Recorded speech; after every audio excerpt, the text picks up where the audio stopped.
Hello, continuing our series of using videos using TKO to do certain kinds of manual, particularly office action driven content.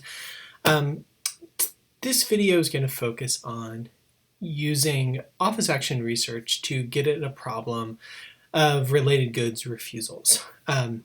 Keep in mind that ThorCheck, another one of our tools available up in the top menu here, ThorCheck is really great at finding evidence to push back against related goods refusals, but what we're looking for here are finding other examples of third-party applications that have received a refusal on related goods grounds that's very similar to the one that your client has gotten, so you can see what other people have argued in addition to finding good, useful evidence via ThorCheck. So what I'm going to do here, I'm going to, again, go to the Search tab up at the top and then Office Action so I can get linked to specific documents. And what I'm going to do, let's say that we've got a situation where our client has filed an application for coffee and gets a prior registration that covers wine, another beverage, cited as grounds for the 2D refusal. So what I'm going to do here, I'm going to look for likelihood of confusion refusals that are outbound from the trademark office, and I'm going to start filling in some limitations that focus on our situation. So I'm going to look for a registration as a proxy for success in class 30 for coffee, but during prosecution where it ran into a refusal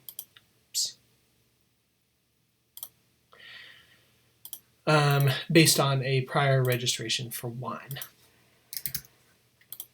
And actually, I'm going to start maybe with those where they're both still currently registered, because that might be a good way to find some examples of coexistence as well that may be a little bit further off than what ThorCheck might find.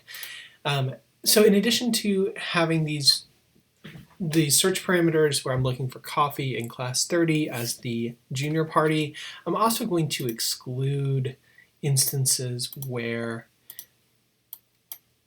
the junior application has anything in class 33. And I'm going to do the same restriction here where I want to make sure that the senior registration in class 33 is what's actually driving the refusal. So I want to make sure that it doesn't have any goods in class 30 either. So our total search, we're looking for registrations in class 30 for coffee that don't have anything in class 33. The prior cited mark is going to be a registration in class 33 for wine that does not have any products in class 30. And I want to focus on outgoing office actions that raise that 2D refusal issue. So when you run your search, you find 50-some examples. Not a ton, but maybe not surprising that for the most part, examiners are not thinking that wine and coffee are closely related. I think the relative lack of refusals is probably a good sign in your favor, although the trademark office is not great at caring about that sort of statistical precedence. So your mileage may vary with that particular argument. As you're going through these results, I think you'll find one of the easiest things to do. If you click on citations, you'll see what the prior cited marks were.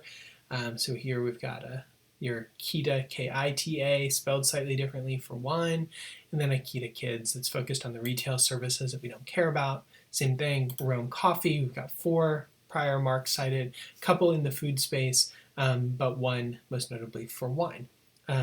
If you find something that looks interesting, which again, we search for the outgoing office actions because those are usually the most tightly tied to the specific refusal. It gets you the cleanest data. What you'll look at is click on documents, and here you can see the response the applicant filed. So if you click into the response to the office action, that'll open up a new tab with the prosecution document, and you can get to very quickly all the arguments that the third party has submitted and that were ultimately successful in arguing around the likelihood of confusion refusal. In this instance, we have a pretty good chunk here of arguments about the similarity between the mark for coffee and the mark for wine. Part of it deals with the commercial impression of the goods, but we also have a pretty substantial argument about coffee and wine not being strongly related.